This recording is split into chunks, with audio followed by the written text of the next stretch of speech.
Mystics, welcome back to the podcast. On today's episode, you'll hear a conversation that goes a little something like this. We are God's ambassadors. Yeah. Representing love and light and making people feel accepted. And as if he was making his personal appeal. I really like that.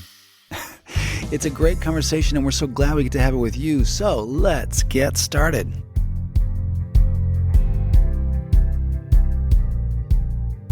This is a production of Pioneer Dream, celebrating 30 years of moving stories for corporate, nonprofit, and entertainment partners. Please help us keep the conversation going by rating, liking, and subscribing to this podcast. Thank you. Also, make sure to check out our other podcasts, Hope for Humans, funny, usable conversations to help change the world around you, and Got a Minute Mini Podcast, presenting funny stories and independent music, all in about 15 minutes. Now, here's Jay and Anjanette Webster. Mystics, welcome back to the podcast. We are thrilled that you're here. Hello, Anjanette. Hey, how you doing? I'm okay. I'm doing okay. It's about to get mystical up in here. It is. I keep wanting to do the NXS Mystify Me Oh, song. yeah, that's good. Yeah. Too bad we didn't make that the name. But Well, I do like could've. our mixed up mystics. I do too, yeah. Go ahead. And we've got lots of great new listeners, and I'm hearing from them, which is really fun. Yay. So if you're new to the podcast, welcome. We're glad you're here. Welcome. We are glad you're here. And you'll want to get everything you can out of the podcast, and there's two things you could do that will really help you get everything that you can out of this podcast. Why don't you tell us what those are? The first thing you do is send us your email address. Next week will be the newest edition of The Dreamery, which is our electronic newsletter, our e-newsletter, and it covers everything that we do, all things Dreamers, including this podcast and the Hope for Humans podcast. It has some bonus writing materials. It has some free music. It has all kinds of wonderful things. It's electronic and once a month, and there's no spam involved. But it's a really great way to connect and to stay with us and all that stuff. So just send us your email address. It's all free. You can opt out anytime you want to. You can sign other people up that you think might enjoy it. But go and get your copy of the e-newsletter, The Dreamery. There you go. Also, Yes. speaking of digital, we are on the socials for both podcasts, for the Hope for Humans podcast as well as this podcast, The Mixed Up Mystics. So just go to the Facebooks, type in the search bar Mixed Up Mystics or Hope for Humans, and start following that page because there's lots of great little things on there that you'll want to be a part of too. Yes, it's nice. It's nice to have positive things in your social media feed that we're Right. all trying to avoid, but go on occasionally. Yes, and we don't overdo it. So it's just little stuff to kind of keep you connected. Your seat is awfully squeaky. Is it? Yes. Is that what's happening? That's what I'm hearing. Okay, I'm going to hold still, which is very difficult for me. Okay, has the squeaking stopped? Yes. Oh, good. Wow. Okay, I'll try That's to be so funny. statuesque during well, this entire chat. Your beauty is statuesque, so you got that going. Stop. That's so... It's mine. It's your Oh, chair. my dad. It's Look, my 'cause- chair. Yeah, mine's fine. Okay, so you have to be very still. All right, I'll do it. I'll do my Okay. best. All right. Hey, occasionally we learn something new about each other, and I learned something new about you. You did? Well, you had a little insight, which I thought was really funny and really interesting. Well, good. I'm so glad. And oh man, now I'm going to do this. Hear that squeak? All right. It's okay. Do you want to switch chairs? No. Because I'm wigglier than you are. No, You I'll can be do fine. it. I'll be Just fine. don't think about it because I'm nobody else sorry, can. at home listener. Anyway, you said something this week that I thought was really funny and interesting. And you said we have a stand of trees in our backyard, and we've planted a lot of new trees this year. Yes. And we've opted to name the trees because it makes it easier when you're referencing. Yes, Did you which water this tree, that tree, that tree? Well, because And so, we're in August. It's like drought season here. so Well, there's a lot of watering It going really on. started this year because we bought 2 new trees, and one was a Prince Redbud something. Yes. Yeah. And it's kind of purpley. Yeah. And so that was obviously Prince. Yeah, like Purple Rain. Yeah. Yeah. So we just refer to the tree as Prince. Did you water Prince? How's Prince doing? Yeah, And at exactly. the same time, we bought another fern tree. Yes. And we just referred to that as Franz Ferdinand. Ferdinand. This is what we We're do. so dumb. This is what we do to entertain ourselves. And so then- short, we call them Franz, but it's Franz Ferdinand. Right. Yeah. And then just down from the Prince tree, Yes. which is in a row of things that we've kind of tried to reclaim. We call it Redemption Way. Yeah, Redemption Row, Yeah, so actually, those are, yes. some things that could be dying, might be dying, but We we're trying to say, rescue them, so we let's- move it over here. And let's see put if- them over here, yeah. And They're doing okay. yeah. And so just down from Prince Your is mom another, gave us, yes. There's another pine tree. And I have gone to calling that Princess because there was a book that we had for a while called Princess Pinecone. That's right. So it's a now pine we have tree. Prince and then Princess Pinecone. Pinecone. And then there's another tree. We don't have a name for that Well, one yet. do you know why? She's not doing very well in the drought. And Oh, I think she's it's because we fine. haven't named her. Mm-hmm. What are we going to, we got to come up with something. Well, I'll take your submissions later. In the midst of all this, you said, I think we have a tendency to take care of things more when we name them. Like, for example, your car, the car you drive the most, is called Lemidge. Yes. And my car is called Sally. My car is a Telluride. So ride, Sally, ride. Right. Telluride. So we named her it Sally. Sally. Yeah. And so every day I get in the car, I say hello to Sally. You do? Oh, yeah. Do you ever all go, the time. ride till I you don't. ride? I don't do that. Oh, you should. But I see Sally and I say, Sally, you look good today. Or, hey, Sally. Or, Sally, it's nice to be in you. Or when bird poop gets on Sally, because where Yeah. I parked, I say, I'm sorry, Sally. And, you know, Well, in my car, the reason we named it Lemidge is because on the back of her, she's kind of fancy. She's a Yeah. pretty white car. I'm very grateful to have her. Right. She fancy. she fancy. And on the back of her license plate were the letters MDG. And I Right. was like, oh, it's like Midge. And we were like, Right. she's too fancy for a Midge. She's Les Midge. Yes, Les So, Midge. yeah, like Les Mis. I do the same thing when I get to the lair. A lot of days, because I'll get here usually by myself Oh, you mean here at where at we the Pioneer work? Dream Lair. Okay, yeah, And yeah. so when I get here, I say, "Hi, Pioneer," or "Hey, good morning, Pioneer," or "Be cool, Pioneer." Yeah, like if we're leaving for a week or whatever Yeah. to travel, it's like, "Hey, be cool, Pioneer. I'll be back." Yeah. And so it's funny. Your observation is really, I think, astute, which is Oh, well, good. that when you name something and then sort of kind of humanize it, You personify it as the word. you end up taking more care of You it. do. It draws your attention to it more. Well, I know. And I kind of Maybe think. that's kind of why we humanize pets and animals and stuff in the same way. For sure. Yeah, there's something about it too. This is funny. Is this what we're talking about No, today? it has nothing to do with what Are we're you talking about. serious? Yeah. That's hilarious. Okay, well, we could do. Yeah, a whole my bit. observation's not good enough for a full Yeah. podcast. Oh, This okay, is as great. far as This it'll is take just us. a warm up. Yeah. Okay, I get it. I'm opening for your Sure. observation. Okay. Yeah, there's something about it too that now that I think about it, we've always just kind of done it for fun. Yeah. We say we do a lot of things to entertain ourselves. Right. But the truth is, it makes life more joyful. It does. And somehow, when you do name something or you notice its personality, even if it's an inanimate object, Right.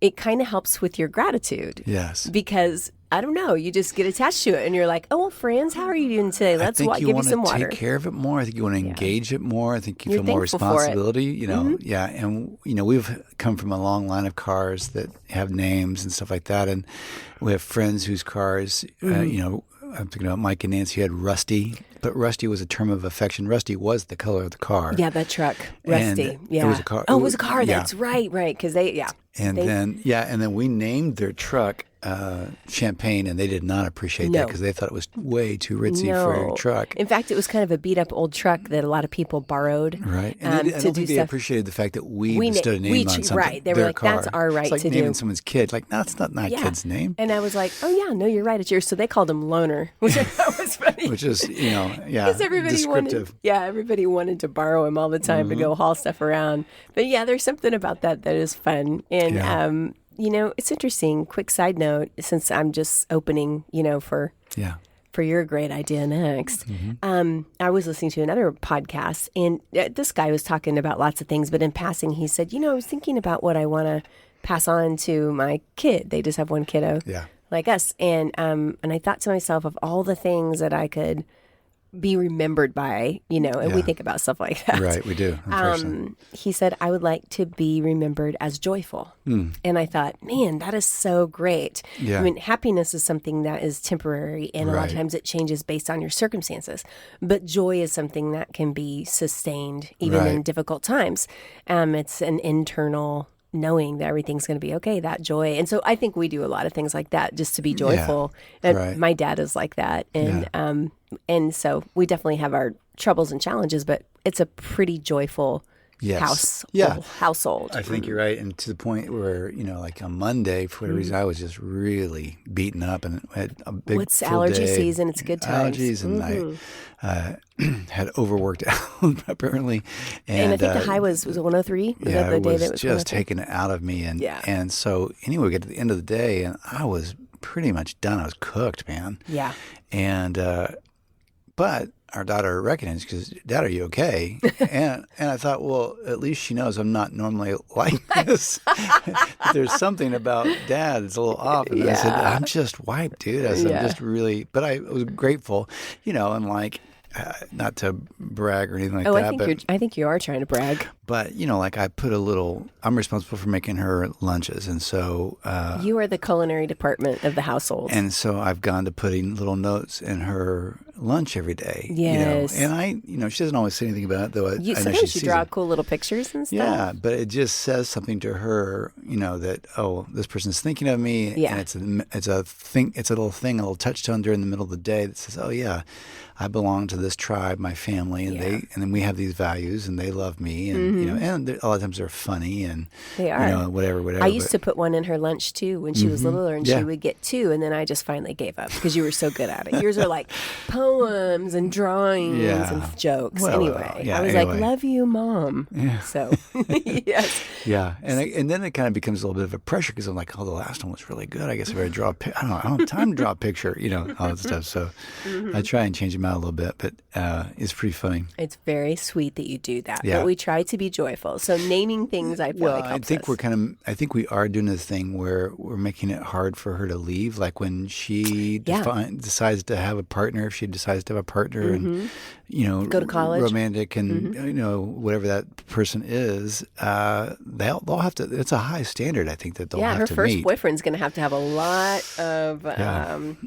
a lot of panache to hang with us, but we're also very accepting. So anyway, that's not why you called. Okay, guys, guys, that was just the warm up for Jay's amazing insight. That's just free. But that's just try naming some of your things. Thanks for the opening act, and we appreciate that. Yeah. And also, there are 2 types of people in the world, and those who love Neil Diamond and those who don't. Right. But there's probably car namers and those who don't. Yeah, and so some of you are hating us right now, and it's okay. Yeah, just forgive us. There have been times when our cars have just been Highlander or Honda or whatever. That's not any fun, though. But I had a great deal of affection for my Honda, but I didn't have a lot of personality to it. Yeah, that's right. The thing about cars, which is fun, is they kind of are like a little micro home. They are. Like they're a little bubble of your own environment. Yeah. It's like your own universe traveling with you, and your own environment is in there. Your music is in there. Your podcast is in there. Right. You're in this little safe space. It's a collection of you somewhere, somehow. You maybe have one of those cool air fresheners that's in a festive probably have, shade. and you put little things in your car like the dancing Hawaiian hulu person or the traveling bubble Jesus or whatever it is. Or you have your tiny Jesus is in your car on your dashboard. And so there's a little thing in there, and I think about like a little mini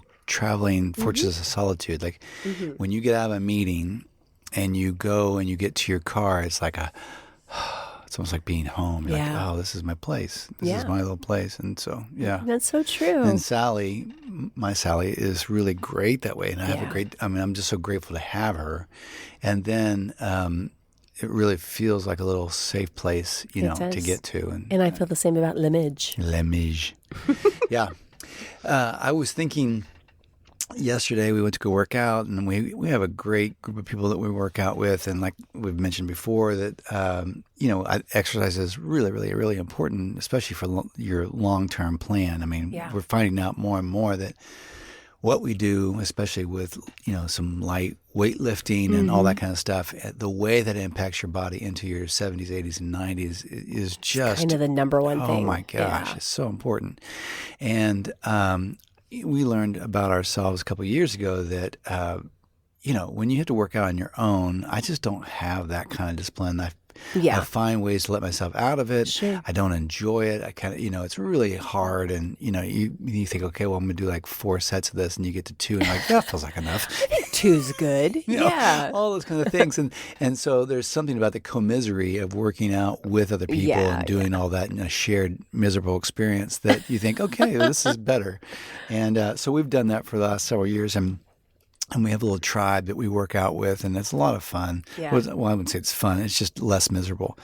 And you get to complain about it with people and all that stuff. Right. And shout out to CrossFit Bartlesville. yeah, and so we were doing something the other day, and they're funny, and everybody comes from a whole different, backgrounds and all that kind of stuff. It's a mix. And some of the, as you know, we were all joking about something, and then as is normal for you and I, we can think of a lot of punchlines, and a lot of those punchlines are not necessarily the most wholesome, or the whatever. Which brings up the phrase, "Just because you can think of it doesn't mean you have to say it." Right. And so anyway, we were joking about something, and I could tell, had the opportunity to kind of turn right and go down this path if you said if you said this, that, or the other. Yeah. And then I thought of what I could have said in that moment. It wasn't like I was trying to be crass. It just, that's the punchline that came to mind. Right. And then I thought, I could say that, but then there's going to be a moment in time where I might see these people in another setting. And maybe that'll be dreamers, or maybe they'll show up to Friday night church where you and I go, or something like that. And then maybe I'll be asked to kind of, I don't know, say something into their lives spiritually. And hanging over that will be the crass joke they know me from, another way.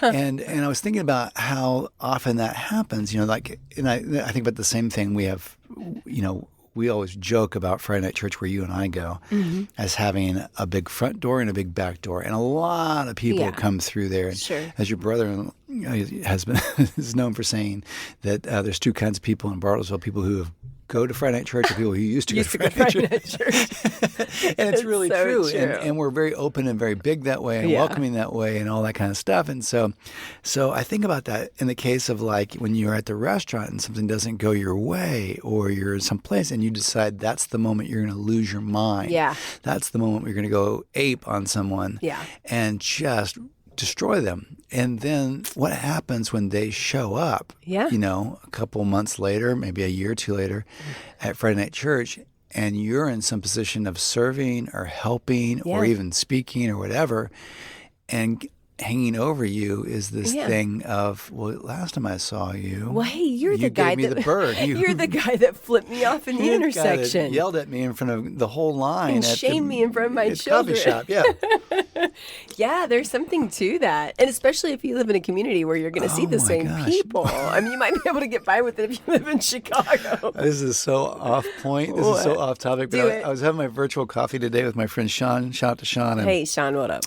And we were talking about, the community and the people and this, that, and the other, as a whole thing. And These are the people in your neighborhood. And I said, about 20 years ago, someone had the idea of doing a gentleman's club on the highway between us and the next town. How did you know about this? It was just a thing that everybody talked about. And so the next town over is like 3 or 4 miles. It's just you could almost call it a suburb or something. Shout out to Dewey. Dewey would not consider itself a suburb, but they're their own thing. And so anyway, there's a little highway 123 that connects Bartlesville to Dewey. It's about 2 or 3 miles long between the two. And so somewhere right in between, they were going to create a gentleman's club called the Teddy Bear. What? And this was real? Yeah, it was like a strip club. But bear had to be spelled B-A-R-E. Right. And so we live in a community of about 50,000 people, and I just thought at the time, that's too small for a strip club, because you can't see Bertha strip on Friday and then see her shopping for groceries at the Walmarts on Monday. That's a good point. It's even You're more like, oh, hey, nice to see you again, Brenda. It's even more awkward if that lady is moonlighting and she happens to be your son's kindergarten teacher. Oh my gosh! Yeah. So we got to make the ends meet, so to speak. Oh my gosh, that was terrible. That has nothing to do. So speaking of the crass jokes, speaking of scripture. So anyway. As I was thinking about this, and I was thinking, there's just we have too much responsibility in this thing of trying to, reveal the person of God to people, this light of God, this hope of the universe. And then as I was thinking about that, I was remembering the scripture, and I can give you the scripture because I looked it up. So you got it memorized? That's the only way I would know what it is. So it's like, maybe I can't. Oh, it's like 2 Corinthians 5, maybe it's verse 20 or something like that. Okay. But it's essentially the one that says, we live in such a way as if God was making his personal appeal to people through us, as if we were an ambassador, as if we were representing, in the way that an ambassador to the UK, the American ambassador to the UK or to Germany or whatever, they represent the United States. Right. And the values of the United States and the policies of the United States and the laws of the United States. Mm-hmm. That's the representation. When you go there and you show up as the ambassador, you're the voice of the U.S. for us. And same thing for the U.K. and same thing for, all the countries. And so when it comes to this, we are supposed to reflect this person and be an authentic representation of who God is and what his values and what his wants are and what his desires are and what his aspirations are, all his goals and stuff. And so it's hard to do that if you soiled yourself. No, things just happen and we make mistakes. But it can be a lot of pressure to live under. Right. And I think, we're all going to make mistakes. We're all going to make that crash joke from time to time, or we're going to really do something that's terrible.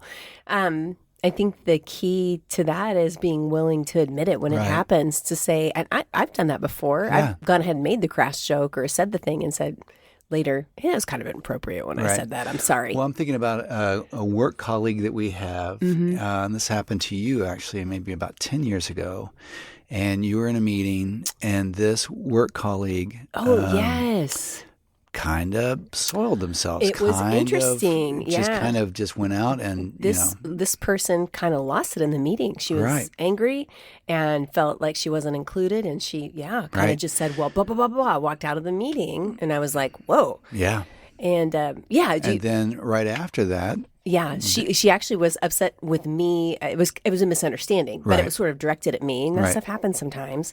And so I saw that person a couple days later in a store, and she had the choice. And I've always respected her since then, to either act like that didn't happen and just act normal, but instead she said, I want you to know that I was really upset the other day in the meeting because it made me feel this way.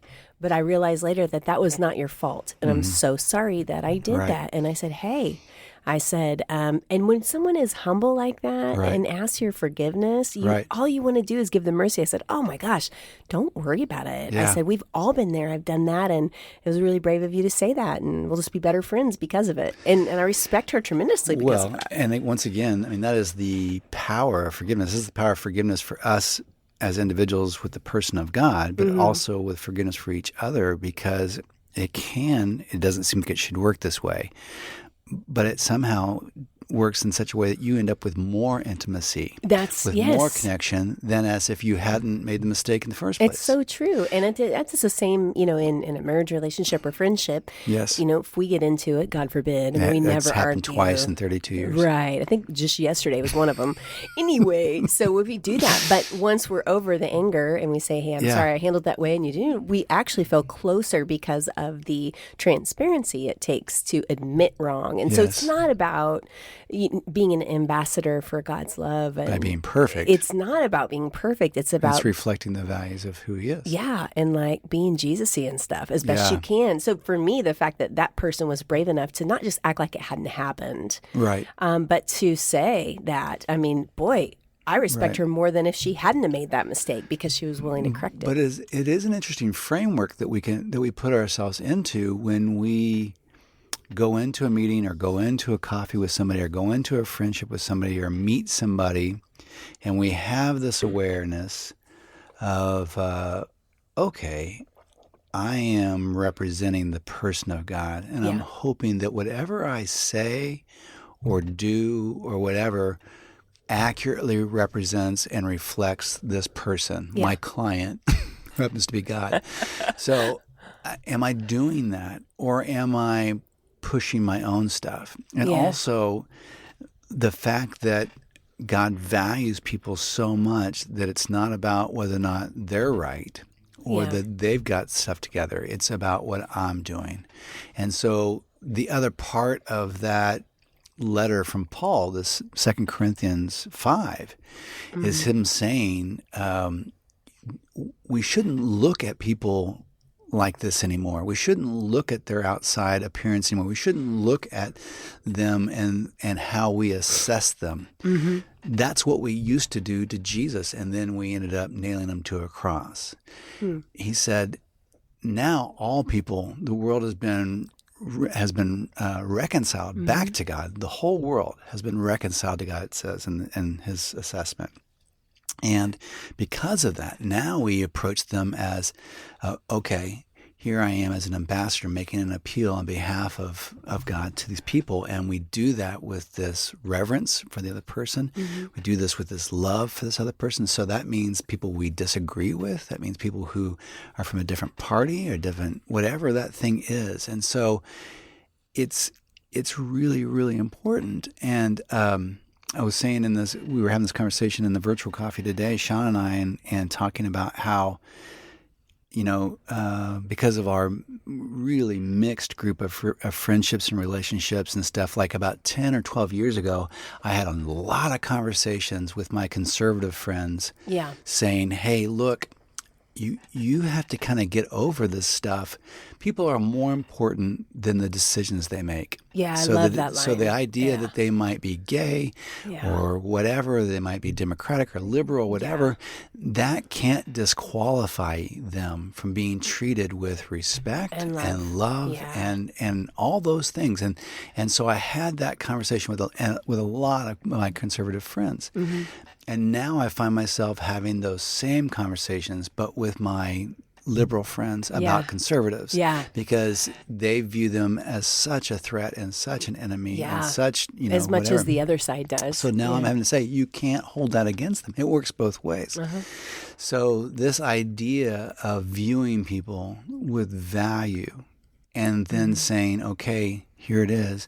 I am making my appeal to God's making his appeal through me to reflect the light of the universe, to reflect the hope of the universe, which is God. Yeah. And like we said, it's not about being perfect. It's about being honest and loving and humble and transparent and that type of thing. It's the same thing like, and this can be, pressure for kids.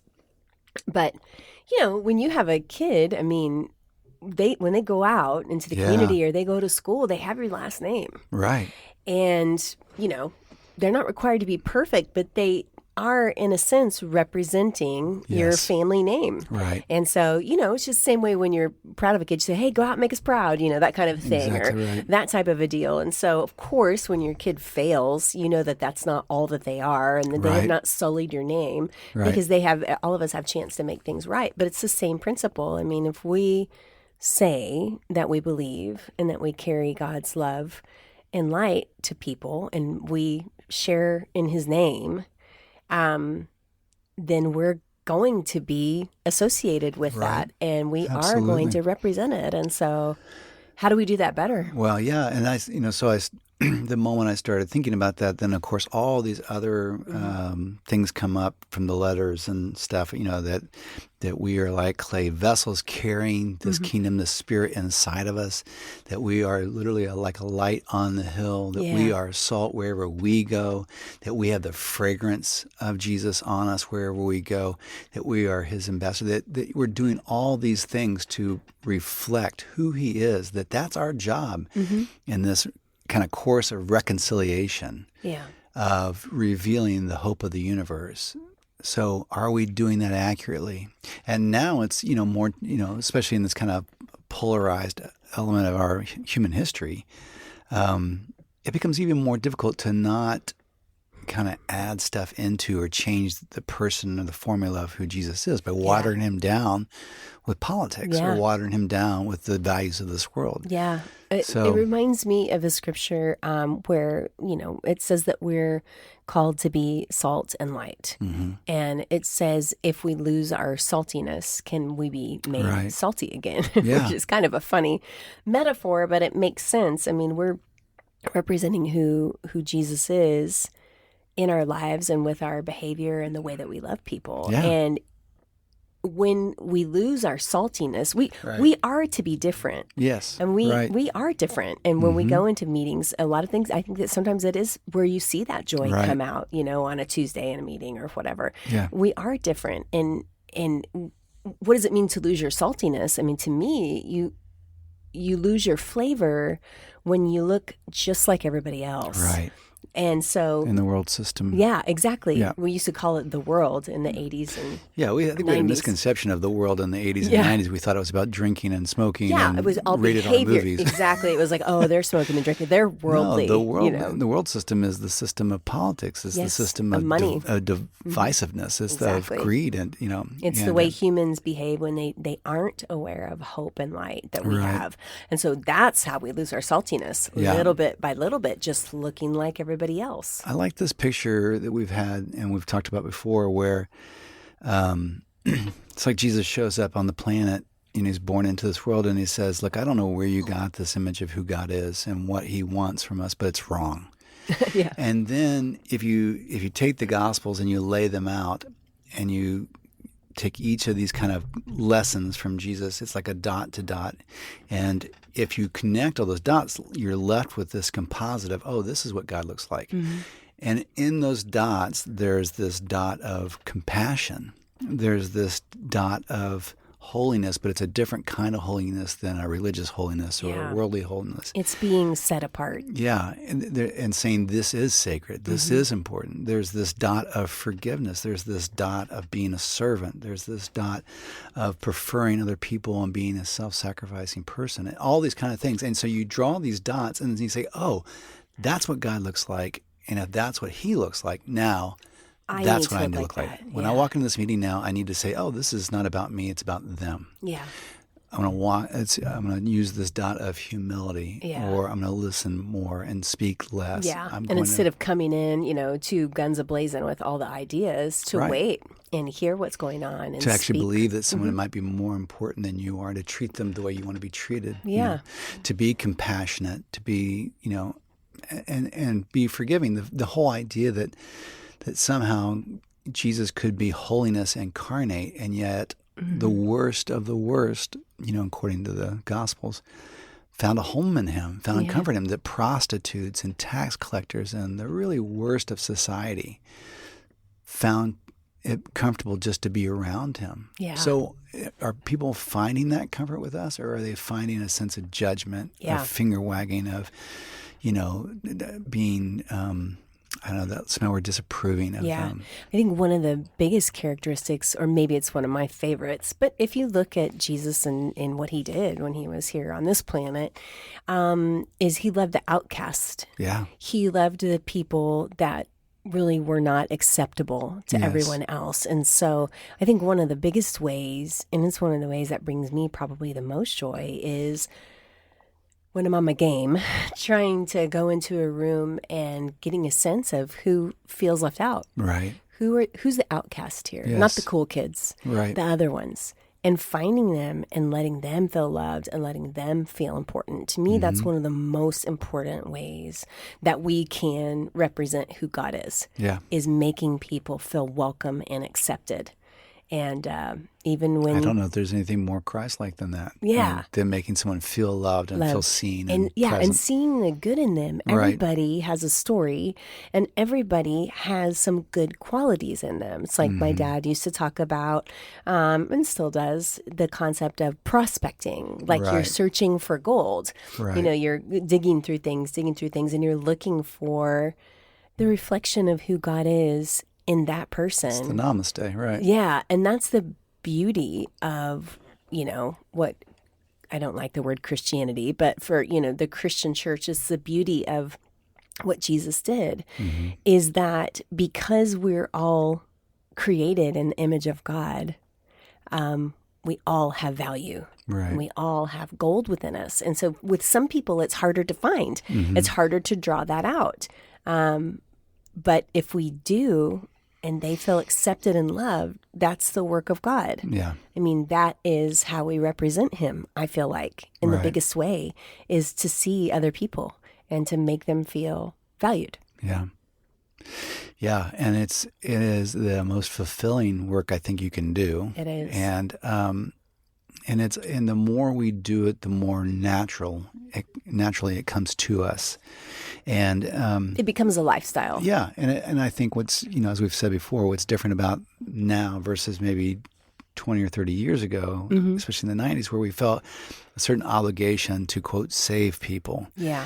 Get them to sign the insurance policy and to do all this stuff. And so you would do things that were a little awkward or maybe out of timing and all that stuff because it was so important to get people to sign the paper. Yeah.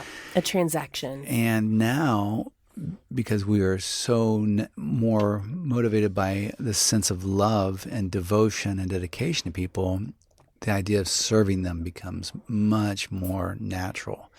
And so representing and, as you say, wanting to reach out to the outcast and the people who don't fit in, the people who are lonely, sad, and whatever, that becomes a whole other thing. Yeah. And It's funny because we have tried to position ourselves, and we're fortunate with what we do to be able to be, involved in our daughter's school and to be part of community organizations. And that's not something that everyone can do, but you can do something, right. For that. But it's so important to find those ways. And once you start helping people feel loved and valued, it does become a response that's sort of natural for you. Right. It becomes a lifestyle. And I have actually missed it. We don't see as many people during the summer because a lot of the Right. things that we're involved in, they all take summer breaks. And we see people, Yeah. but not at the same level. And so for me, I have missed that. Yeah. I have missed being around more people that I could maybe help feel more important, Right. and I'm kind of ready to get back into it, Yeah. because once you start doing that, it's also a connection that you have between you and God. Yes. It's like, how can we make this person feel special? Well, I know it's also a little result of maybe getting a little older. I went to We getting old. I went to the funeral on. I know, you're so good. You're like our funeral representative. Shout out to the Cubbage family, Yeah. and it was And very Marie, sweet. what an amazing person. She is very amazing, and it took me back to being a kid and the sweetness of that, and the Yeah. sweetness of her in my life as a kid, and so many lives, and then seeing so many of the people that we went to school with and that we're still connected to, and those moments cause you to more and more want to reach out and express love to people, and to Yes. be with people, and to make sure that people know that they're loved now before it's later, Yeah. before it's too late and you don't have a voice to do that. So there's something really wonderful about that, and there's something wonderful about loving people more. And here we are trying to be the representatives of the person of God, and God himself defines himself as love. Who am I? What am I? Am love. Yeah. And that's his voice. That's him choosing how he wants to be described. And then when he says, well, okay, what picture could I give you that shows who I am? Okay, well, I'm like a loving father. You know how nurturing a dad is supposed to be, or nurturing a parent is supposed to be, the closeness that families have, this intimacy. Okay, that's who I am. Yeah. That's how I want to be seen. And so the more that we operate in that, the more natural it becomes, the more loving we become, and it is such a, fulfilling and satisfying way to live. And I really love it that we're, in this point in our lives, really stumbling into that more and more and more as we go. Yeah, So, I think so too. So, to recap, we are God's ambassadors, yeah, representing love and light and making people feel accepted, and as if he was making his personal appeal. I really like that. Yeah, through and us. It's not about being perfect, because Yeah. we all will fail. But it is about loving and all Yeah. the things the work of love and all the things that encompasses. And it's a good way to live. And Yeah. we say this often, like, we don't get wrapped up in theological differences and arguments with people, because it just is a waste of time. Right. But even if, And this is an interesting argument if you are having a theological discussion with somebody.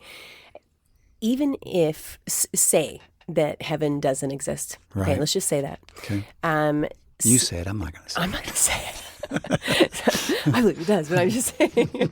No, the point is, what Jesus teaches and these things we're talking about today is a better way to live. Yeah, absolutely. And so even if you didn't do that as some sort of like heavenly insurance policy, or whatever, man, it is a better, more joyful way to live. Yeah. And so take all the other things out of it and just say, this is the way, walking it, Well, I like the idea of showing up to an appointment, showing up to a meeting before you go into a family thing, whatever it is. It's, this thing we got to a couple episodes ago, the gospel according to Madonna. I'm going to dress you up in my love. Dress you up in my love. Yeah, so this idea of saying, okay, I'm going to put this love on right now. All over. And I'm going to orient myself into saying, I'm here on official business to represent the hope of the universe, to represent the love of the universe, the joy of the universe that is God. Yeah. And so when I walk in here now, I want to make sure that everything I'm saying and doing is an accurate depiction of that. And I've got this